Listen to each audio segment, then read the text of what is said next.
Yo, everybody, I'm excited to reintroduce Into the Mind to you. We are filming for the very first time in the brand new studio. My guest today is Phillip Thai. We just had an amazing conversation. We were up there for about an hour and a half. We did a workout, a cold plunge before we jumped into it.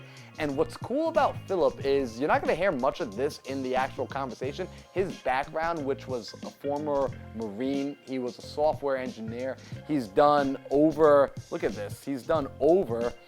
14 rentals, 80 wholesale deals, 44 fix and flips, and he recently acquired his first business with 0% down. He's done over 30 Gator deals, and he's now a limited partner on a 42 multifamily property out in the Outer Banks. I mean, his resume is stacked, but in this interview, you're gonna learn way more about him as a person and how he feels that his success came truly as a result of manifestation, which is pretty odd for a guy who's an engineer. Typically, these guys are super analytical. So pull out your notebook, sit down, take notes on this one, and at the end of the episode, let me know what you thought by leaving a comment below.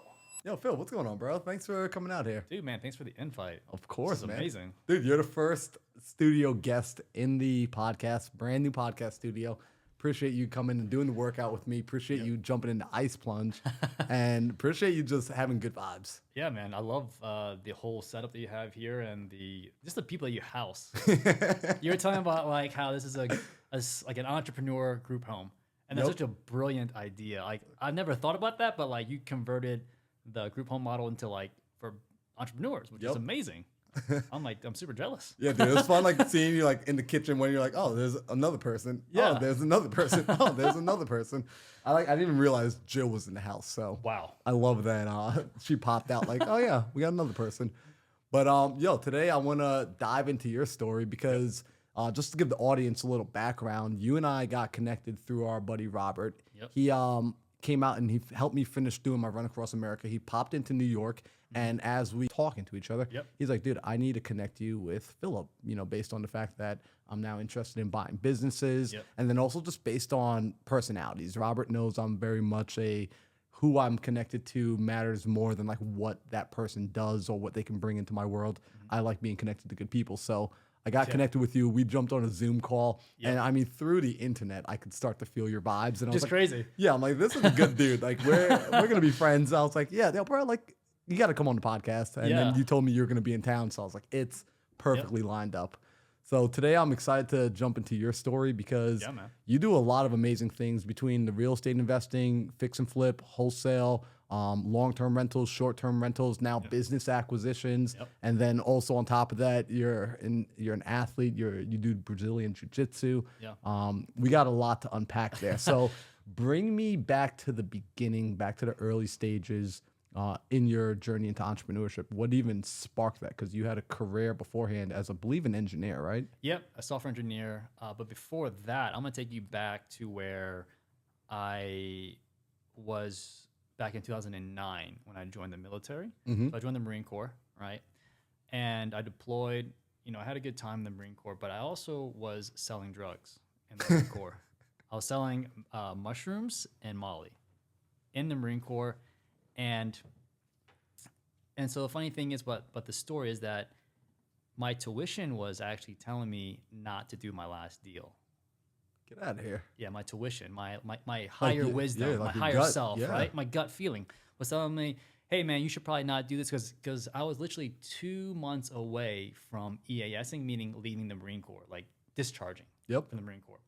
And when I ignored my gut, when I dismissed my gut, I'm like, don't worry about it. It's my last deal. I'm not doing this anymore, blah, blah, blah, blah, blah. And so the day that I actually went to go do the deal, I went to a spot where the informant at the time told me to go. It was like an abandoned run. It was like basically a shutdown restaurant. And I just felt another sense like I shouldn't be here. Like I shouldn't be here. Then I'm like, you know what? It's my last one. I kept on saying that to my story, to myself, my gut. And so what I did was I parked across the street from where the location was at, and then I called the guy. I'm like, hey, I'm not there anymore. I'm at this location because I wanted to see if he brought anybody with him. And lo and behold, he didn't bring anybody with him, as far as like what I could tell. And while I was waiting, there was a car actually coming to the side of me and parked literally right next to me, but I couldn't see who was in the car because it was blacked out, right? And so I'm in my BMW at the time, and the guy basically walks in front of my car, and then we exchange money. We exchange money and drugs, and then he walks out, right? And then as I go and leave the scene, a cop car comes up, and I was so oblivious to the fact that it was not for me. I thought it was gonna be for the other guy. Wow. That's what the drugs do. And so, like, everything started like basically standing still. Like, I was like frozen in time. I just couldn't move my hand off the steering wheel. And then the car that was parked next to me was actually an undercover cop, right? So he actually opens my door and puts my car into park, and then he basically grabs my hand, takes me out of the car, and I'm just like so like in shock. I'm like, fuck. Right? So I'm like basically cuffed behind cuffed up, sitting on the curb, and they're basically searching my car. Yep. And so they take me into base. This is NCIS, by the way. That is basically interrogating me for the last 3 to 4 hours, and I just basically spilled the beans because I thought it would save me. And so I basically F myself in regards to telling everything that just happened. And then the shitstorm kind of came about. And so my platoon commander had to come pick me up in the middle of the night, at midnight, at like an hour away, different base. And he was pissed. He had to bring his boss. They were fucking fuming. And I could feel it. You don't gotta like, they didn't say any word. They just had this like hatred energy towards me. I'm like, oh yeah, I fucked up. So I then started to immediately check out of my unit, and then they put me into the brig, which is the military confinement. A day later, actually. So I took the night to sleep in the barracks, but then I checked out and then moved into the barracks, into the brig. And then from there, like, I went to like a mental, like, kind of breakdown situation where like, this can't be happening to me. This can't be happening to me. I'm just going to wake up from this horrible dream, and I'm going to be back in my unit, and I'm going to be good. But that never happened. So the next day I woke up, I'm like, oh, this is real. This is so real. Yup, been there. And that was a very scary moment of my life, and very depressive, because that wasn't the depressive part. It was more of like, what kind of shame, what kind of guilt that I bring to my family, to my platoon, my unit. Yeah. And it was just like, I never thought in a million years that this would happen to me. I had plans of when I got out, I'll do this, and that. I was like already set, but nope, that did not happen, right? And that was a moment in time where I actually was a person that forgave the person that actually put me in that position. Like I blame my situation on the person that got me in that situation. The what's the word I'm looking for? Like the informant? Yeah, the informant. Yeah, the informant. But then I actually forgave him, because it gave me it served me no well. It didn't serve me well when I was holding that grudge. And from that point in time, I served my time. And then what I did from there is I got a bad county discharge, which is right above dishonorable discharge. And then I had 3 felons to me. So I'm actually a felon too as well. Dang. Yeah. Dang, all the secrets are coming out. All the secrets coming out. Right on like minute number 5, right? 5 minutes in. So I'm actually a convicted felon 3 different times. Get out of here. And I didn't tell you this before, but I had to pay an attorney to bring my case down from like a federal level down to a state level, because state level is maximum is a 1-year sentence. So I was looking actually at a minimum of like a 1 year to like infinite, basically. Wow. Right. And so later I found out like I probably would have served like maybe 5 years. Yep. And I would have probably gotten out like, I don't know, like 5 years ago.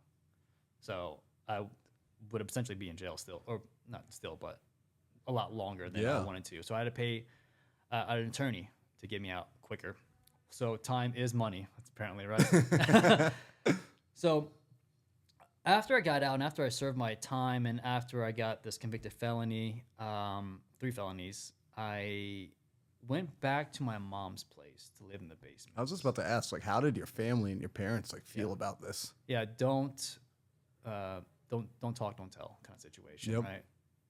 And understand like the Asian culture is very, I'm sure you might know this, but for people you don't know, it's very like heads down, work hard, save money, and get a good job, and that's it. Like the Asian culture itself, they don't really express emotions or have the intimacy of like what you would normally have as a regular, I guess, American family, whatever American family really means.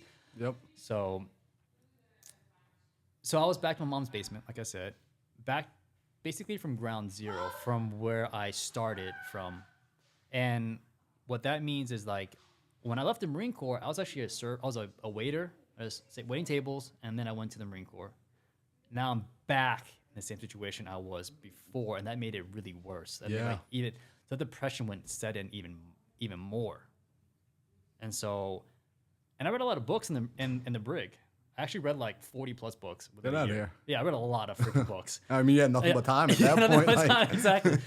So, and I learned a lot. I learned a lot of like little tips and tricks on how to better regulate your mind, self-help books. I read a lot of self-help books there. And so what I try to do to combat the depression was to work out and set goals. And I would work out and I would hit those goals, and I would go to school, study for software engineering. I would get those things, but they're a very short-lived happiness. Yep. You have the spikes and you have the downward trend, right? And they kind of plateau from there. Interesting. I'm liking where this conversation is going, by the way, because a lot of people think that, oh, when I achieve this goal, then I will be happy. And you start to realize there's a hole that can't quite be filled by these, hitting this goal, hitting this number, hitting this body weight, or whatever the case is. So keep going, man, because you're right up my alley right now, brother. Yeah. So I got my goals for working out. I had my goals for school, and I graduated school, got my degree, and I got a full-time job career. That was giving me a little bit of happiness. And I was actually scared to go back home at night to be by myself. Because that's where being alone, being depressed in a basement, your mama's basement, honestly speaking, was not the best situation. How old were you in this time? What was it, like I was around early 20s? 24, 25. Yep, okay. Yeah, like mid-20s, right? And so I was like, okay, I need to do something in my night. I need to like do anything but not be at home. And I remember like I used to do jiu-jitsu, and my brother does jiu-jitsu, so does jiu-jitsu. He's the one that got me into jiu-jitsu. And so I ended up looking around, and a new gym kind of opened up like downtown Richmond. And I actually asked my brother, like, hey, what do you think about this guy? His name is Seth Smith. And he's like, dude, you should definitely check out Seth Smith because he's Ryan Hall, UFC fighter, first black belt. I'm like, oh, perfect. Nice. So I ended up doing that, went up signing for a free class situation. And after my first week, I was actually going to quit.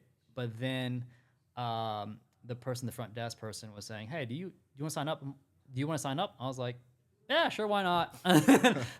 End up signing up after that, and I didn't look back. And then I realized a short time after is that community actually cured my depression, because jiu-jitsu in itself, any martial arts, any community you go into, I honestly think people don't care about your background as long as you're able to provide value, and as long as you're growing together. And I wouldn't say suffering, but in jiu-jitsu you're suffering. Absolutely, no, you're dude, 100%. suffering together, right? Working out is almost the same thing. So you're suffering I mean, together. that's literally why when you got here, I was like, hey, let's do a workout together, because like you bond faster with people when you get to go through something together. Exactly. I wish we got to work out longer. Trust me. Next time you're here, now I know how strong you are too. We're doing like a 3-hour workout the next time you show up. And so I didn't realize the power of community until maybe a year later, until I felt a lot better. Until I was like, dude, my life is so much better now. I can actually focus on real problems, like my financial problem. And when I woke up, I'm like, when I was around 26, I was like, shit, I have a financial problem. I don't want to be coming to work every single day as a software engineer, day in and day out, and solve people's problems. I have my own problem to solve. have my financial problems that I need to solve. And so that kind of got me down to real estate in 2017. So that's interesting, real quick, because you do the jujitsu. You're running a regular life at that point, right? Yeah. Like you got a traditional W-2. Yep. You're living at home. You start doing the jujitsu. You get involved with the community. Yeah. As you start to feel better and you get back to like essentially a baseline, Yep. you're able to now look at your life from really a higher point of view and start to see, okay, I need to change. Yeah. Before, when you were sitting in the funk, though, I guess everything was just so low, it didn't really feel like the issues were there, or like what? Because there are people that like are living in that day to day, and I think that's going to be insightful for them to realize, as I start to get better in one area of my life, it will naturally start to want to spread into the other areas. Yeah. So the whole aspect of that, right? When I was in that depressive state, I really couldn't see past my own depression. I couldn't see past my own suffering. Right. Once I was able to take care of the hole that was missing, right? My unfulfilled life, I could look past myself. I was like, okay, now that my mental health is actually stable, I can look at other areas of my life that is not stable per se. Yep. But the thing is about with jujitsu is that jujitsu is a problem-solving martial arts. And that whole aspect of it, if you're always solving problems and you're like being present in the moment, that's the key, right? In life is being present in the moment and having everything disappear, which is like one of the best moments, most moments of your life, honestly speaking. You know what I'm saying? 100% agree with you. And jiu-jitsu actually gave that to me for a long time. And Robert says that I use it as a crutch, which I didn't realize how much he was right until... Dude, you're getting me excited right now because we're gonna keep going down this train for a second, because I was gonna ask you this, right? As you got into jujitsu, this is the first place you're getting, community is important, and now this thing is answering your problems, right? It's getting you into a better spot. And what most people typically tend to do is they now put whatever is solving their problems on a pedestal. Yep. And now they start to become I'm not saying this is you. I don't know if this that was was exactly you. what it was. But it's like you start telling them like jujitsu's the way. Like you need to do this. Like, because I came from the skateboarding world. My background was skateboarding, and then after skateboarding it was parkour.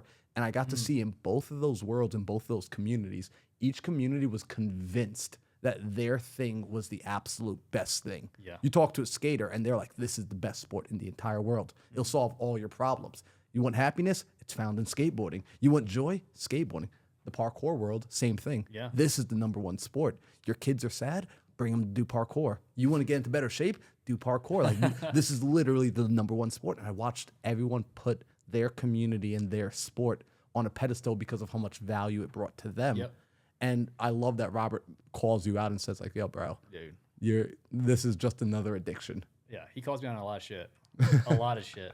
Well, the thing is, I think once you are so engulfed in the community, you kind of put an identity to it too. It's like, now I'm a part of this. Now I see myself as this. We're kind of like one, and it's probably, you said, so much value. Mm-hmm. Everybody should do it, you know? So he called me out, and when someone calls you out on your thing, you get a little bit of knee-jerk reaction, like nope, you're wrong, first and foremost. And so I kind of had that reaction to him, but then over time I could see where he's coming from. Mm-hmm. And I was like, you know what, you're right, dude. Like, I mean, it makes so much sense. And so now I don't put myself in a way in that situation anymore. Like I more teach now than anything, and I do a little bit of jiu-jitsu here and there, but I limit myself just because my workload is a little bit higher now. Of course. And I still love jiu-jitsu. It's been, because you meet all kinds of walks of life in jiu-jitsu. You meet attorneys, you meet you meet doctors, you meet regular people, and everybody has some sort of value, whether you know it or not. Yeah, and the mat tends to humble people. Oh yeah, 100%. That I think is what I love so much about it. Yeah. You're going through this shared suffering together. Yeah. And so the mat was able to humble you. It brought you back to joy. And like you said, it allowed you to start looking at your life and seeing there are some other problems here that can be solved. So you start, is that when your eyes started to look for something new and you discovered entrepreneurship? How did that transition start to happen? Like, how did you go from jujitsu and having a traditional W-2 to now saying, yeah, I'm going to go start doing real estate and get these wholesale deals and long-term rental deals? And how did that bridge get gapped? So when it came to looking at my life in like all aspects, and I looked at it in the sense of where, all right, I'm coming to this job day in and day out. I'm basically mirroring my parents' life because that's all we're basically taught. Very like strict rules of living a life. Yeah. School, job, you're good. And I knew like deep down inside that they weren't really happy in life because they didn't really express it per se. And so I was like, okay, I need to not work at this job any longer or any longer than I would like to. And so that's when I turned into like, all right, how do people make money? How do other people make money? How do you become a millionaire, etc.? And so I ended up finding 3 different industries. Wait, so you like start Googling that, right? I started Googling. I'm a software engineer. Dude, I swear, every single person I know in entrepreneurship has been on Google and like typed in either like, how do I become rich? How do I make money? Or how do I become a millionaire? Yeah, financially free in a sense, right? So I ended up coming through 3 different industries. One was, food. We all need to have food to survive. Mm-hmm. We need some sort of clothing. And, those 2 were out of the option because I'm not a good cook and I'm not a good designer. So I'm like, all right, whatever. And shelter. So it was real estate. And so I ended up finding that statistically speaking, a lot of millionaires own real estate, the whole statistics. Yeah. And so my mom actually owns a couple of rentals, but she was actually losing money on her rentals. And she would always kind of quote unquote complain about it. But then I'm like, why are you still doing it? I'm like, all right, whatever. And so I think that idea of owning real estate is very intrinsic because everybody knows what real estate is. You don't got to tell a 5-year-old what a house is. They know what it is. And so I went down this rabbit hole and then I got retargeted. Like anything you do a search on back in the day. And I went through my first free seminar, and then I went to a pay seminar, and then I went to the real price seminar, right? It's a big funnel, right? Oh, it's a big funnel. Trust me, I went through it too. But the funnel wasn't Pace Morby sub 2. It was actually Fortune Builders. Oh yeah, I came through the Robert Kiyosaki's Rich Dad Education. They were very similar funnels. So the next hurdle was, how do I fork up $40,000 for a freaking course? Yep. Yeah.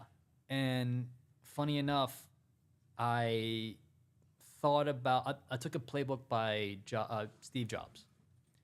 Like, on your deathbed, like, would you regret this decision? The whole death scenario, right?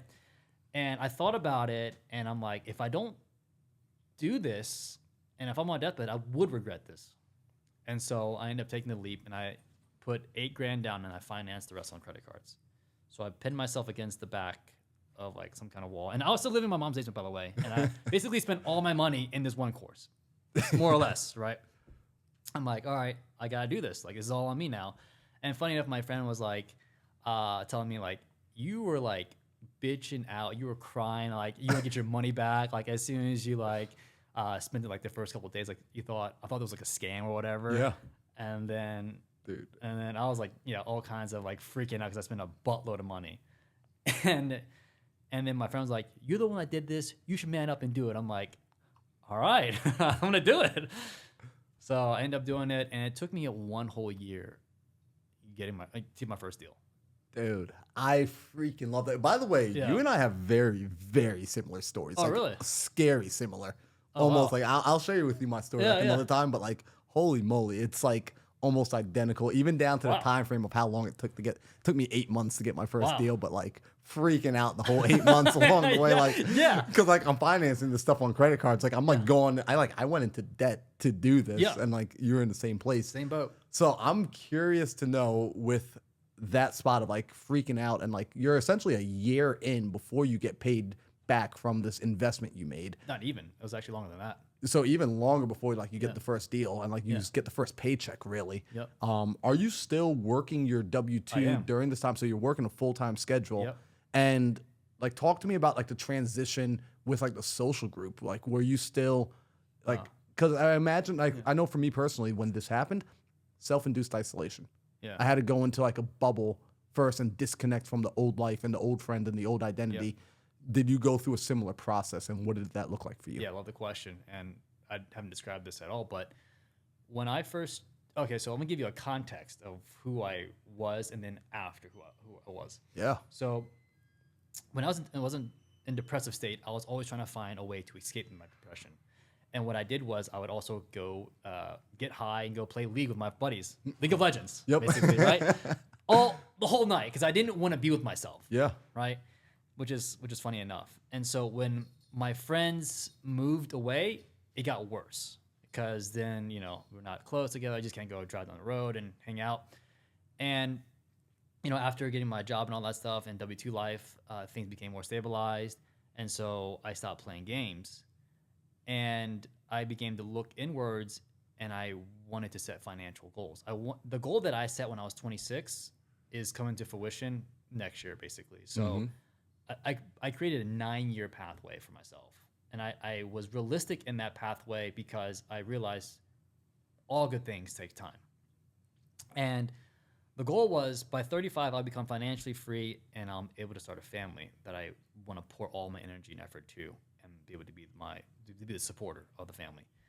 And so that was my main goal from 26. And then that goal basically was the pace that it set for myself and my life so that I could become that individual. And because of Fortune Builders, yes, I made disconnections with my friends because they're literally still doing the same thing today. They're still playing games. Yep. They're still getting high. They're still drinking. They're still, whatever they're doing, which is great, dude. If you love doing that, more power to you. Like, that is amazing. But for me, I wanted more in life, right? And with that, we just became a little bit more distant because I was just doing my own grind, which you don't know will pay off or not. Mm-hmm. It's scary. Yeah, but you just believe in yourself, even though you get a lot of like naysayers. Like my brother probably didn't believe in me. My mom probably didn't believe in me, which is totally cool. It's fine. I mean, like they don't, it's cool. And so I was in a situation where, okay, cool, I get to do this on my own. I get to take the advice of the coaches that I was part of. They told me to basically, obviously go to work, but whatever you do at night, just try to go meetups. Just go build a new network. Yep. And that's all I did. Like, so every single RIA meetup, every single like real estate meetup, I would just book on my calendar and I would just go there and I would study. Go there at night until midnight. Like, get off of work, study, or meet up, midnight, go to bed, just rinse and repeat for like literally a year. Yep. It's funny because I got the same advice. They told me go to find your local RIAs, go to meetups. And that's when I started to find new friends, new people. I started thinking differently. And you start to put yourself in a brand new environment. And a lot of people aren't willing to go through that. I call it a pruning stage, where you've got to let go of the old and start to cut off the things that aren't serving you, that's not bearing any fruit, so that you can start to enter into that new space. So I love the fact that you followed through, you went through with everything, and you started to really develop yourself into this new identity, like a new Phillip. And so you start to get into real estate. What did you start doing with them? Because I know Fortune Builders, they're big on fix and flip. That's what I did. Yeah, I got sold on fix and flip. Yep.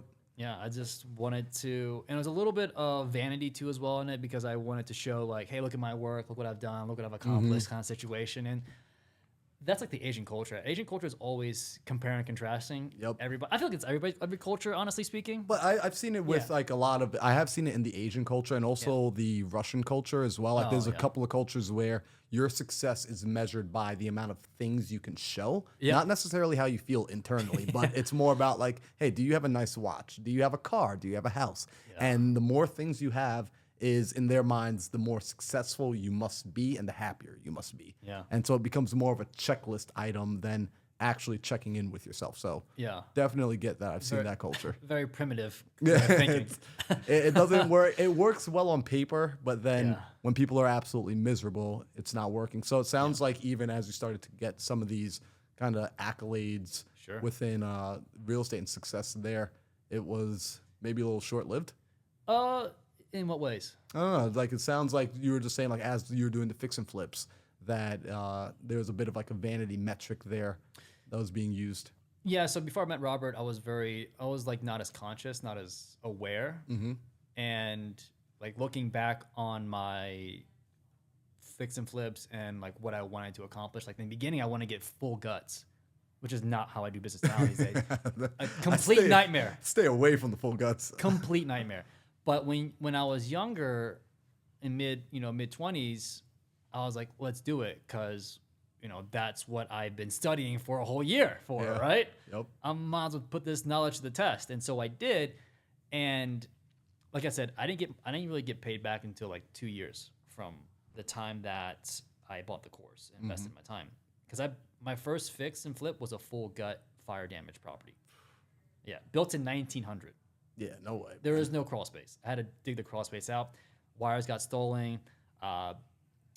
Squatters stopped work orders, had to pull new permits. I was basically on the last 2 months before I had to foreclose. I had a whole like crazy situation with there, right? And I got fired from my job. So yeah, it's a whole thing. Did you even make a profit on that deal? I broke even. The market actually saved me. Yep. The market saved me. It got appraised for 3 bedrooms, 2.5 bath. But I ran out of money and had to make it a 2-bedroom, 2.5 bath. But it is still appraised the same value as a 3, 2.5. Yep. And so I broke even, but I learned a ton of lessons on my first fix and flip. And then I began to learn more lessons when I started partnering up with a contractor that we didn't work too well together. And after my fifth fix and flip, I got burnt out. And so I took some time, and then, Pace started popping to my feed. Oh, wow. And then I joined Sub 2 shortly after that. Probably after 2.5 years of being in real estate, 3 years of being in real estate. So talk to me about that too now, because so first off, actually, we're gonna go 2 parts. Yeah, sure. The first thing I want to know, because as you've been doing the fix and flips, a lot of people are interested in getting into flips. Yeah. And what's awesome is on your YouTube channel, you do a really good job at showing projects that you're working on, showing projects that you've done, doing full walkthroughs. I was watching a video last night where you were actually walking through one of your properties and you were analyzing it, saying, okay, this is what would need to be fixed. This is what would need to be rehabbed. Did you spend a lot of time, 2 questions on this. Did you spend a lot of time learning the rehab estimates yourself and going through that understanding of when you look at a project, you know exactly what needs to be fixed? And then also, what's been one of the biggest challenges that you've learned in the world of fix and flips? What's been one of the biggest mistakes you've made that you now wish other people could preemptively know getting into their first project? Yeah, so your first question was in regards to your ability to estimate what needs to be done. So I can only estimate what I can see, right, when I walk through a property, right? Now, I don't know if your audience likes doing this, but I do not crawl in crawl spaces. Screw that. Heck no, bro. Or just, roam around the attics. I don't do that. So I'm only going to estimate what I can physically see around the house and outside the house.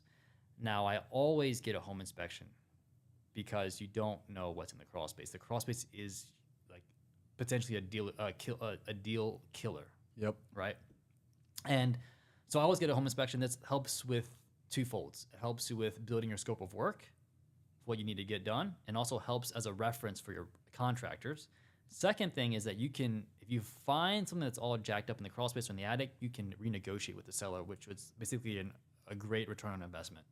Guys, if you're listening, I highly recommend this piece of advice. Phil, I've flipped probably about not a ton, 14 houses or so. Yeah. And I did not start getting home inspections until house number 14. Wow. And holy moly, did I realize why were we not doing this? I will never do another project without doing home inspections for that point right there. It's one, being able to renegotiate price, but also more importantly, my contractors being able to build the most accurate scope of work. Yeah. Because at the end of the day, the person we resell it to, they're going to get a home inspection. Yep. So why would I not want to know what's going to pop up on their inspection report? Exactly. If I could just get it first. Exactly. So, it's a no-brainer. Yeah. Well, I had no brain apparently because I was making that mistake left and right. Right. So I love that bit of advice because it is helpful, and I just want something, because that's something that I wish somebody sat me down on my very first project and just said, hey, I know you think you're saving $500 or $1,000 not getting this, but but get this. Yeah. It is not in addition to, like, this is mandatory. You must get this. 100%. So I love that, man. So then fast forward, so you're doing flips, you start to get burnt out, and then you start to discover Pace Morby, you discover, what was it like? Was it just like his YouTube videos? Was it like the sub 2 student you ran into?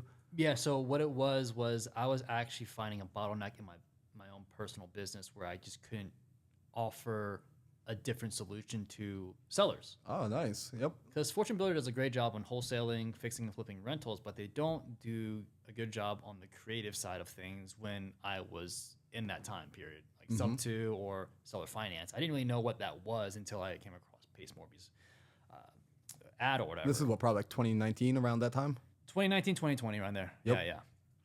And I was like, oh crap, you can buy a house with 0 down? Like, no way. Like, you could do that? Like, so it kind of blew my mind. And then I kind of jumped more into it. And then I ended up signing up for his course or his mentorship.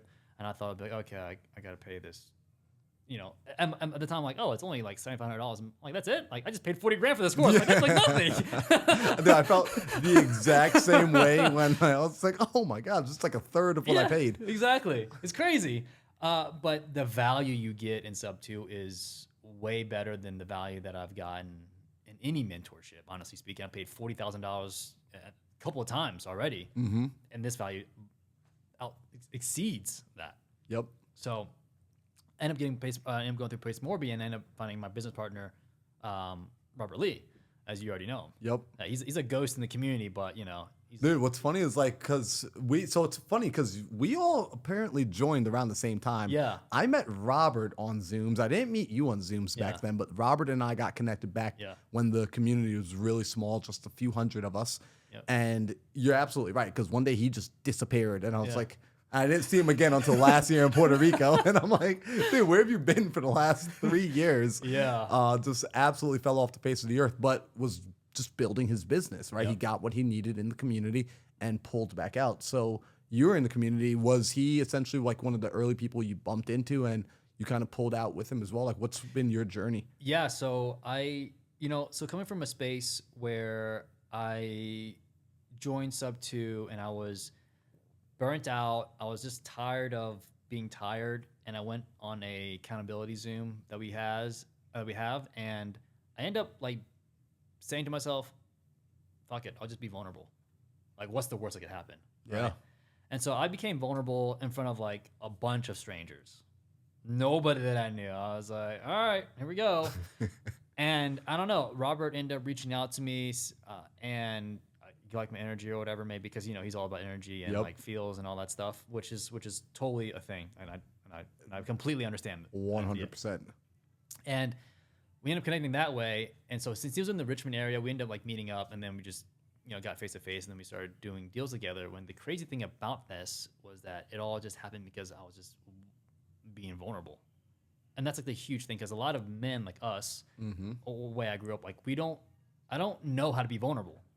And when I was vulnerable when I was a kid, I just get shitted on. And so like, I ain't never doing that again. You know what I'm saying? Yep. So it took me a while to like relearn being vulnerable is okay, because it does two things, right? It just, you're authentic in the moment and people can feel that, Dude. Right? And then the second thing is like, if people shit on you, like, okay, well, now I know who not to hang out with. It gives you clarity. Yeah. A lot of people don't realize that. Yeah. They're like, I don't want to be shunned. I don't want to be looked at. Yeah. It's like the type of person that would listen to a person be vulnerable and say, yo, screw that dude. He sucks. Or you're like, do you really even want to be connected with that type of person? Do you want to be friends with them? Do you want to be partners with them? Yeah. You wouldn't. So when a person shows you their true colors in your moment of vulnerability, that's a blessing in disguise. It's one less person to have to think about who are they. Yeah. And you start to be better at like vetting people. You start pruning your relationships. Yep. So I love that you're a vulnerable man, because it's also a theme. It's been a reoccurring theme personally here in my life. I just got back from Puerto Rico. I told you I was down there with the Nortons, Jerry and Anne Marie. And we were talking about that. We were talking about relationships between partners and like business partners and also your intimate partners. Yeah. And what it meant to be vulnerable, what it meant to have true intimacy, true connection with people. Yeah. And we actually came to the conclusion that you can't truly connect with other people until you expose your vulnerabilities, until you have that authentic moment. And when you go into that stage or that space of authenticity, that's one of the highest vibrations a human can actually admit from themselves. It's the highest emotion. Everyone thought like love for the longest time was the highest vibration, but they were actually like, it's authenticity. It's showing up as your most true self. Yeah. And when you're in alignment in that place, I don't have the science to back it, but I can just say from personal experience, that's when those alignments start to happen. That's where the synchronicities, you start to meet the right people, the deals that you're supposed to be a part of start to unfold. So you met Robert, you got the opportunity to be authentic and vulnerable first. Then Robert came into your life as a result. And so how did that go since? Dude, it's crazy because we were basically taking a little outdoor like meet and greet situation, and we're just talking about our backgrounds, where we came from, what we want in life, and relationships and all that stuff. Just getting to know each other, like, you know, as people. And one thing led to another. He ended up introducing me to like a deal that he's been working on, and then out of the blue, he's just like, "Hey, you want to, you know, JV on it and do a rental together?" I'm like, "What? We just met like literally 48 hours ago. Like, what are you talking about?" It's like, "Yeah, I trust you." I'm like, "You don't even know me, bro." I'm like, "Do you want to sign a JV agreement?" He's like, "No." I'm like, "Do you want to be on the deed?" He's like, "No." I'm like, what is going on right now? Like this defies everything that I've learned. So I was like, "Are you sure, man?" Like, "I don't know, dude." He's like, "No, I trust you." I'm like, all right, I guess I'll do it. And so we end up doing that like repeatedly. So that one domino effect, like, literally led to fixing and flipping like 20 homes in like 1 year, like buying rentals, like 5 of them in like the other year. Like it's been, and then a commercial building, and then yada yada yada. And so that was such a huge eye opener to me. And he still is not on any of the property names, which is crazy to me. And so now I'm like, "Hey, bro, if you ever want to be on the property, just let me know. Like, I'm more than happy to like sign whatever documents or do whatever you need to do to get it through the door, bro." Because like, yeah, you did all this for me. So, and he's able. And so one thing about Robert that I absolutely love about him is that he's able to have a lot of clarity in situations because he's already been through the personal development, like the emotional, erotical, like fixations that you'll have when you go through different emotional states. And he's already tamed. He's basically tamed the beast, his own beast, right? And so he can actually see from a pretty high point of view of like what stage that I was going through. And he's able to guide me through that emotional education as like a shepherd, right? Which was amazing. Oh, dude, I'm loving this right now because like, Philip, this is really just like refreshing to me because a lot of people hear the understanding like of you should know thyself. Right. Yeah. You got to spend time getting to know yourself, understand yourself. You can't master anything until you master you. Yeah. And here it is. You find this wizard in the world, Straight up. Robert Lee. Like, and he is a wizard too as well. He's also another wizard. Dude, he's straight up a wizard. Yeah, I love him. He's magic. Yeah. And people, by the way, are listening like, who the hell is this Robert Lee guy? Yeah, like, I almost want to make it like we shouldn't even tell them who he is. So they're just like looking for him He's one day. a made-up person. Yeah, he's thinking like, is he even real? But he, like you said, he has this calmness about him, and everything he does comes from an alignment of true identity, of him knowing who he is. And that starts to create the space for problems to be solved, for progress to be made. And this is so critical. And like, it's cool because it sounds like it forced you to reassess, because especially coming as an engineering mindset, you're most likely thinking very tactical with everything. And it's like, well, no, it's black and white, it's on paper. And he's probably coming at you like, no, dude, look inside. Dude, crazy stuff, man. Like, you're right. Like, he was like more metaphysical than anything. And I'm like, bro, what are you talking about? You can't be manifesting stuff. Like, that doesn't make any sense. And sure enough, he manifested like so many things where I'm like, okay, maybe this is real. Maybe this is real, right? There's something here to this. Yeah. And so I had to like basically, for me, I had to eat my own words because like, okay, now that I seen him manifest like crazy numbers that that the market wouldn't bear. It bared it. I was like, okay, all right, and then did it again and again and again. I'm like, okay, all right. Teach me your ways, Yoda. Basically, situation. Dude, isn't it funny though when someone like essentially breaks reality and they mold their own reality? And again, it's one of those things that people, it's crazy because you need to have a bit of faith in order to even start to see it. Yeah. And you can't just shut it down right away. So I love that you got connected with Robert. And it's funny because you're now talking about the power of networking and the power of proximity and who you're connected to. And even, I think it was yesterday or 2 days ago on your Instagram, you made a post that said, like, this is what came to me as a result of networking, of like who we're connected with. So can you talk a little bit about that too, and how the relationships in your life have changed the trajectory of your life? And 100%. Like, what sort of emphasis do you put on the relationships now in your life? Yes. And the funny thing is, like, this all kind of, like, going back to the very beginning of 2017, just building the network, right? Just going to networking groups and being able to meet people and understanding where they're at, and coming from a place of providing value first, right? Because Pace teaches us all this. He just provides tremendous value, and he gets value back. He gets tremendous value back. That's the law of basically karma, in my opinion. Yeah. Right? And when I was going through this, I didn't know that this would be the thing. I didn't know this would bring me this in the future. I just did it because I was told to do it. But then I realized, you know, people are people, and people always do business with what they like, know, and trust. And if you're able to treat people with the same dignity as you treat yourself and your family members, then good things will happen. And moving away from my childhood friends and focusing on people like Robert, people like his team, people like you, people like people that I met in Sub 2, I've been able to curate like my own financial freedom from it. Because you know the whole saying, all entrepreneurs know this whole saying, your net worth is your net worth. Yeah, exactly. 100%. So, and you can't see that when you first start because you don't know that many people. Yep. But give it time. Give it like 2, 3, 4 years of meeting new people every single time. You'll find people that you'll jive with. You'll have energetic connections with. And that is the sauce. Like, like me and Robert, like, I didn't have that initial interaction with him, but then over time, I'm like, you know what? I feel like he's my brother from way past, right? And so it's like, whatever he calls me, I'm like, hey, man, what's up, bro? Like, what do you need? Mm-hmm. And with these relationships, it brought me my own financial freedom. It brought me to leave my own W-2 job.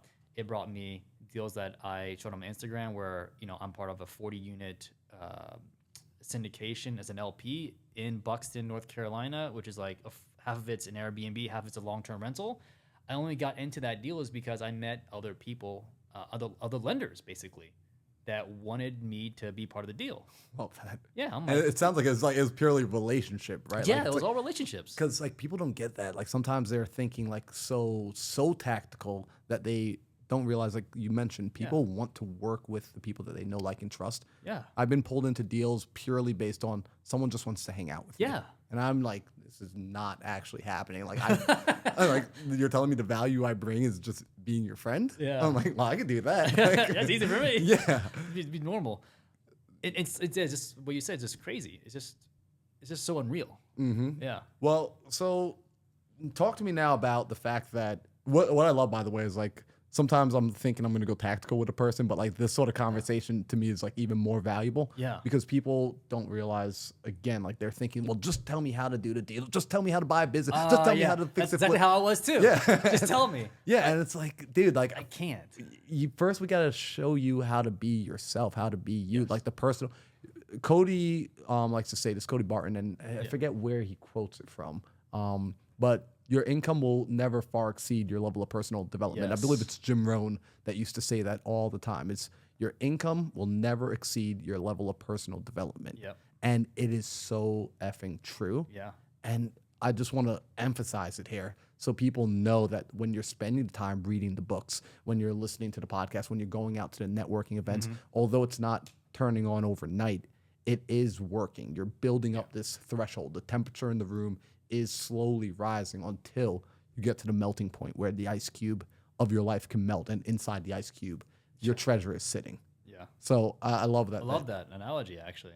Yeah, That's a great analogy. Yeah. Dude, I got these analogies, yeah. bro. I got these. So I'm curious to know, right, where this is the year 2024. And this was something I was asking people when I was doing the run across the country. Yeah. I was fortunate. We had a lot of people come out and run with us. And my favorite question I liked asking folks was, in the past year, the past 12 months, what's been one of the best lessons you've learned, whether it was from something that went really well or something that went really wrong? What's been a great lesson that when you look back over the last 12 months, you're like, okay, this was a valuable lesson? So to answer that question, when anything goes right or wrong in my life, I always like to look inwards now, right?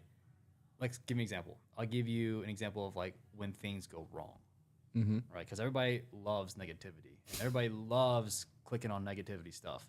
It's kind of funny because I was looking at my Instagram, like the one thing that I posted, like about crazy drama, whatever, blah, blah, my tenant, or it got the most views. I'm like, really? Dude, people love negative. It's crazy. And so how I used to solve negativity was like, how can I fix this? How can I fix this? How can I fix this? Right? It's all about me. And like, instead of that, it's like, who can help me per se? But more than just that, when anything goes wrong, I actually take a look at what I could have done better. Like, okay, let's just, for example, I have a fix and flip going on right now in Newport News. And so my fix and flip partner down there, he's a former Marine, but he also went through a depressive episode, and he also had his mom had a stroke, and it delayed the project and all that stuff. And so my previous life, I would have got mad. I would have probably, text some nasty stuff to him. But I text him like, hey man, I take full responsibility for how this project has been going so far. Here's what I plan on doing now. And I give him the steps, I give him the points, like, I'm so sorry that I let you down. It won't happen again. So, and that's you're the one reaching out to him and saying, I'm so sorry I let you. I'm taking responsibility of how the situation is happening, right? Because it doesn't serve anybody if you're blaming the other person. It actually makes it worse. It doubles, because he's gonna have resentment towards me. Yep. I'm gonna have resentment towards him. And so if I can just suck all of that negative energy out and take ownership of that, I win. I literally win. That's powerful. J.D. Rockefeller, right? Yeah. One of the wealthiest men of his time. He was asked by Carnegie once. Carnegie and him, like, they weren't like boys. It's not like today where like it's squad up. They were like they were enemies. Like, they were straight up going after each other's throat, but they still respected each other. There was a healthy respect. And in John D. Rockefeller's personal letters to his son, he talks about this interaction he had with Carnegie, where Carnegie comes to him one day and just says, dude, you got to tell me, how are you outperforming me in this particular business venture right now? Because I know for a fact that I have hired the absolute best talent. So I know I have better people than you, right? I have better players on my team. How are you beating me? He says, you might have better players, but here's the thing. I make it a point to never blame any of my people ever when anything goes wrong. Therefore, I only ever look for the best in my people. So although you have better players, I get the best from my players. Yeah. And so they work better as a team. They want to work harder for me as a result. And what you just said, how you looked at it and you said, it's my fault, right? I'm going to take ownership. And also, here's the solution. Here's how, like, I want to reframe this, and let's look positive. Let's look at where we can go, not where we missed. Yeah. That's huge. That reminds me of a principle of J.D. Rockefeller, which is just phenomenal. And I got a lot of these principles from Robert. That's awesome. Robert actually taught me a lot on how to be a human. He he's basically the bigger brother I'd never had, right? And he's taught me, what funny thing is, this sounds so basic, but he actually taught me how to apologize. Saying I'm sorry is not an apology, by the way. What are you sorry for? I'm just sorry. Like, what the hell, right? You gotta restate what you just happened, right? What are you gonna do to rectify it? And if you're able to actually be sorry, feel the remorse, and then like, hey, you can count on me for not being this person. If I happen to be this person, please call me out, and I'll be grateful for that, bro. And I gotta bring people back to this, right? Because again, I know like what the audience is thinking. There's someone right now watching this, and they're thinking to themselves, well, how do I get a Robert? Like that's all they're thinking. Like they're like, I literally want a Robert in my life. And first off, someone's like Googling. Man. I can guarantee you, someone's on their Instagram right now looking for Robert Lee. Sorry, and you're Robert. gonna yeah. Sorry, no, Robert. Robert's gonna get blown up. He's like, why do people keep reaching out to me out of nowhere? Oh, man. But I want to bring it back to what you did to effectively attract him, because you equally attracted him into your life. Right. And I want to remind people it was you being authentic and vulnerable. That's what opened up the doorway for a Robert, for your Robert to come into your world. He wouldn't have come in if you were showing up as, well, I already got everything figured out. I already got, I'm good. I don't need help. I don't need help. Yeah. Right. But you opened yourself up to be helped. Yep. And that's huge. That is. So I love that piece. Let me ask you this question. Sure. As you were going through the process and as you were working on the personal development, are you like a reader? Did like you start picking up books and start reading books and things of that nature, or has it been primarily just through meeting people that your personal development journey, or really just through like what Robert passes on? No, I read books. I read books where if I hear a mentor recommend a book, or if I'm reading this, I'm like, all right, I'm gonna pick that up in Audible. So I'll read that. Cool. I'm the same way. 'Cause every now and then I meet people that are like, I don't touch books at all. Yeah. Very few, but most of the people in the entrepreneurial space I meet are readers. I'm curious to know 1 to 3 books, no more than 3, no less than 1, books that you think of that were critical in your personal development, things that when you read these books, your mind shifted and never quite went back to being the same. Yeah. Okay. So one book is coming to my mind that I absolutely love, and it's the Who Not How book.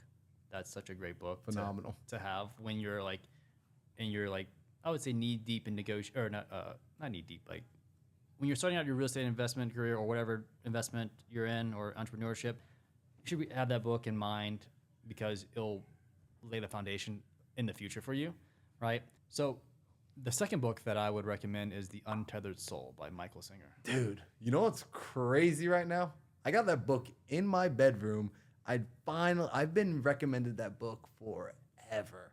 Yeah. And I finally picked that book up and finally just started reading it. So it's like when certain books keep getting recommended to me, same here. That's how I know, okay, like this universe, God, like he's saying you need this information right now. And I'm going to keep bringing it to you through other people until you finally dive into it. Dude, it is such a good book. I probably listened to that book 10 times easily. Jeez. 10 times, and I always pick up something new. And I've listened to it through, cover to cover. Mm-hmm. But, your brain can only store so much information. And like, this was in the book? I didn't know this was in the book. Yeah. Dude, it is such a great book. Understanding that. Yourself, first and foremost. Yep. I think when you start entrepreneurship, you don't understand yourself. I mean, you might. Actually, you may not. I think most people don't. I think even older people. Yeah, I don't think you're ever done learning yourself. Know thyself. I don't think it ever finishes because there's always another layer. There's always more depth, right? Like, because it's our soul. Yeah. I'm trying to understand essentially infinity. I'm trying to understand in potential. Yeah. You're right. Like within a 90-year time frame. Like, good luck. And so that book, you got to read it. It's a good listen to as well. Mm-hmm. I think there's so many high but small level concepts in that book on how you can regulate and understand your behavior just as a soul, a human living in this world. It's absolutely amazing. That's powerful. Yeah. So let me ask you this question. This is one of my favorite questions to ask people like near the end of the podcast. I want to make sure we're good on time today. Just got Ingrid coming up here in a little bit. But, we're perfect. This is one of my favorite questions. I want you to imagine, Phil, that tomorrow when you wake up, you are a blank slate. You don't remember anything. You don't remember your time in the Marines. You don't remember the incidents of getting locked up. You don't remember the real estate knowledge, the networking, the friends, the books, Robert's teachings. I mean, it is all gone. You're a baby, basically. You're basically a baby. You're still in your body, though. You're still shredded like you are. But like when you wake up, you're blank. And you're not freaking out, though. So it's not like a Saw movie. You're not scared. And as you start to open your eyes and consciousness begins to come back to you, you start to have a thought.